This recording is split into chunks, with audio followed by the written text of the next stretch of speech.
आदाब नाजरीन, Nanded news updates में आपका स्वागत है।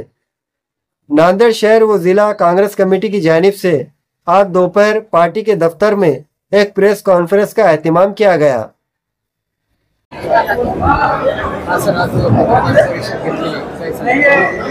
मागच्या 2 दिवसापासून नांदेड जिल्ह्यामध्ये प्रचंड प्रमाणात अतिवृष्टी झालेली आहे। जवळपास 400 ते 500 गावांना पाण्याचा वेढा ओढलेला आहे। पूरग्रस्त क्षतिग्रस्त जी गावं झालेली आहेत, प्रचंड प्रमाणात पिकांचं नुकसान शेतकऱ्यांचं झालेलं आहे। नांदेड शहरामध्ये प्रचंड प्रमाणात लोकांच्या घरामध्ये पाणी गेलेलं आहे। एवढं होत असताना सत्ताधारी पक्ष प्रशासन कदापि त्यांच्याकडे लक्ष द्यायला नाही। ज्याप्रमाणे यंत्रणा हलवली पाहिजे होती ती यंत्रणा हललेली दिसत नाहीये।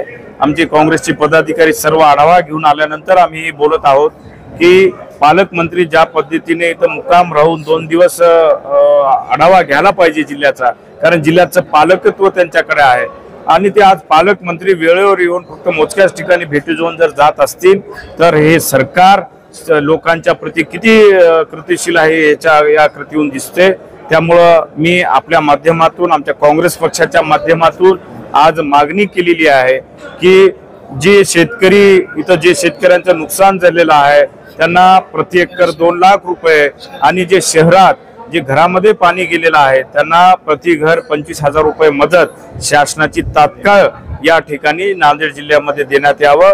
त्याचबरोबर संपूर्ण जिल्हा ओला दुष्काळ म्हणून या ठिकाणी त्वरित सरकारतर्फे जाहीर करण्यात यावं। सर, लास्ट ईयर जो महापालिका नांदेड़ में जो फ्लड आया था उसके अभी तक पैसे नहीं मिले लोगों। मागच्या वर्षी सुद्धा अशीच परिस्थिती नांदेडमध्ये उद्भवलेली होती। 12,000 लोकांची यादी झाली होती। फक्त प्रशासनातर्फे 4,200 लोकांना पैसे देण्यात आल्याचं सांगण्यात येतं।